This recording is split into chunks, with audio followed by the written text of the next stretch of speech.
Hello, BookTube, and welcome back to our rundown of the 100 greatest books ever written. We are doing these in blocks of 10, and we are starting this installment with a work of history. This is The Decline and Fall of the Roman Empire by Edward Gibbon, stereotypically called a benchmark of being a very long book. There is one book on this particular installment that's even longer.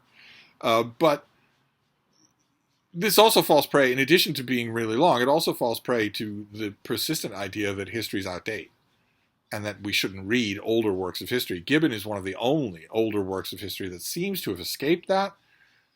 I think that's a fraudulent way to look at the writing of history. Of course, a lot of work and a lot of style and a lot of intelligence goes into the writing of the best of these things. And that doesn't date. Just because our knowledge of an archaeological dig improves the details around the edges. Gibbon's work is toweringly eloquent, amazingly intelligent. It's an undertaking. This is a case, one of the cases on this particular list of great books, where I would urge you to find a really good one-volume abridgment. Penguin Classics does one. Oxford World Classics does one. There have been many. Find a really good, generous, stick to around 700 or 800 pages abridgment of this work, and try it first then, rather than assault the whole thing. Penguin Classics does do an unabridged 3-volume Gibbon, and there have been many others. But I would suggest get a feel for it first. Then this next one is a volume of poetry. This is, in my opinion, a revolutionary little change in poetry. This is the Odes of Horus, the great Roman poet Horace. No idea who that Jasper on the cover is, but these are confessional, but maybe lying. They are honest, but maybe deceitful. They are wonderful, incredibly personalized, even if they're impersonal, even if they are a gimmick from start to finish. They've been translated many, many times. School children, of course, translate the Odes of Horus, or Once Upon a Time did. So there are all kinds of translations to choose from. In this, as in all cases, I think there are a lot of translated works on this particular installment. I would argue test a whole bunch of them and decide on the one that you like best. Try a whole bunch and see, and then try more as you go on. And then this next book is a work of philosophy. I don't think there's any way around works of philosophy on a list like this. And as much as I might like to categorize this some other way just to get out from under it being philosophy, it is definitely an examination of the sunsetness of sunsets or whatnot, and that definitely squarely makes it philosophy. But A, it's extremely intelligently done, and B, it's extremely eloquent. And this is the great David Hume. This is his treatise on human nature, which exists in a fine Penguin Classic, but there are, again, many, many editions of this. There are a couple of books on this list that don't have many editions. This next one is a perfect example. Probably the greatest Chinese writer of the modern era. I'm talking about Lu Xun here. And this is the cover for a Penguin Classic version. The story of Ah-Q is in here. But I think this volume has most of his fiction. Unfortunately, this volume will not have most or any of his occasional nonfiction, longer or shorter.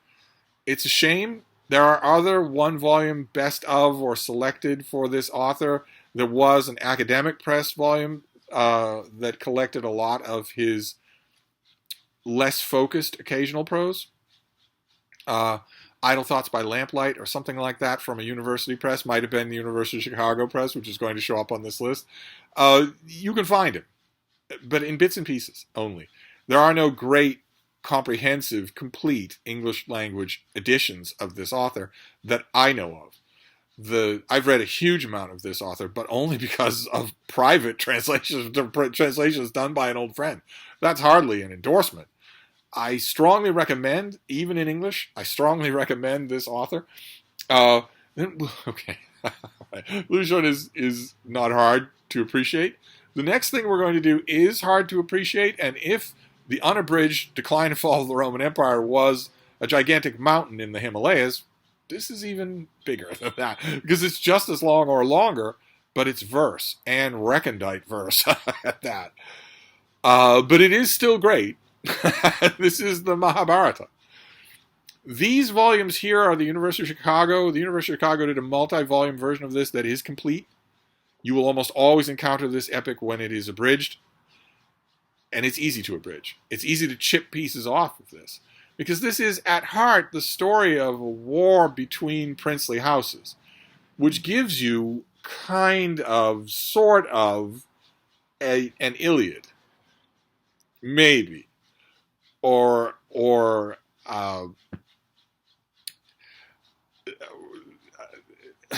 maybe a version of that, of war, the Tale of the Heike, maybe. But that's only one tiny fraction of this whole work, and you owe it to yourself to read the whole thing. And thanks to the University of Chicago, this set exists out there. Your library might have it. An academic library certainly will be able to get this. And you owe it to yourself to read the whole thing, because the whole thing encompasses everything else. It's not just the war between those two families. It's every thought, every genealogy, and their entire philosophical and theological world. The whole of the Bhagavad Gita. It's not just the story of these people, although those stories, when they crop up like bits of coral, are wonderfully sharp, beautifully done. It's also everything else. It's the whole of their world. So an abridgment will give you, much like an abridgment of Gibbon, it will give you a taste, but they're not equivalent. An abridgment of Gibbon will be a smaller version of the whole. An abridgment of Gibbon will show you what the whole of the work is like, whereas an abridgment of the Mahabharata will not. It will show you what part of the work is like. You really should read the whole thing at least once in your life. I mentioned that that warring house thing with different names and heroes, different feats of valor, is like the Iliad, but the Iliad could sink into this thing like a stone in a pond. It's so much bigger than the Iliad, so much longer. It is a huge undertaking, but it is well worth it. One of the greatest epics ever written. Then we get to a novel. We'll go to a novel here. I've talked about the decline and fall of the Roman Empire and the Mahabharata, so I've sort of stolen the thunder from this next book, which is often hauled out as a long book. The more you read in the world, the broader world of literature, the more you realize this is a middling length book at best. And this is Moby Dick by Herman Melville, which, again, once upon a time existed in abridged versions. And once again, like with the Mahabharata, you can see why. Because part of this book, the driving part of this book, the immortal part of this book, is the obsessed hunt for a whale by a whaling captain named Ahab. But there's so much more in here than that. It lends itself to abridgment because you can read a quick version of this that doesn't have any of the more. But on one level, I would argue on its most impressive level, Moby Dick is doing exactly what the Mahabharata was doing, which is providing you not only with the core story, but also with the entire world that encompasses it. So that if you sink yourself into that world, you do not need a time machine in order to live in it and get more out of the book thereby. Moby Dick is also narratively terrific, which is not something you can say about a lot of the books that we've covered so far, unfortunately. So it definitely makes the list. We will go from that novel to another novel. This is Mrs. Dalloway by Virginia Woolf, which is literary snobs, Virginia Woolf snobs will often refer to this as Baby Steps Woolf. It is a very strange book, but its strangenesses are largely below the surface. It'll be the one and only time that I would ever compare this to Sons and Lovers by T.H. Lawrence. A lot of the strangeness of this book is beneath the surface, unlike a lot of Woolf's other stuff, where the postmodern hijinks are right there on the surface. But this is also powerfully heartfelt, in a way that a lot of novels that are obsessed with postmodern hijinks can't spare the time to be. I might even lay that at Virginia Woolf's door as well. I don't like to, but I might say that's even true for her. She will be on this list, but I thought I would start with Mrs. Dalloway, and then we'll move to a tiny thing. We did the Mahabharata, which is, I think, probably the longest work of poetry ever written. No matter how many people wrote it or how long it took to accumulate, I think it is, in its unabridged form, the Everest of verse. So we'll go from that to something you can read in an hour. That certainly in the Western world, the English-speaking world, has far outsold most of the other things on this list. And that is A Shropshire Lad by A.E. Housman. A tiny collection of poems that are cut crystal perfect. It's little wonder that the author of this little volume spent the rest of his life in its shadow.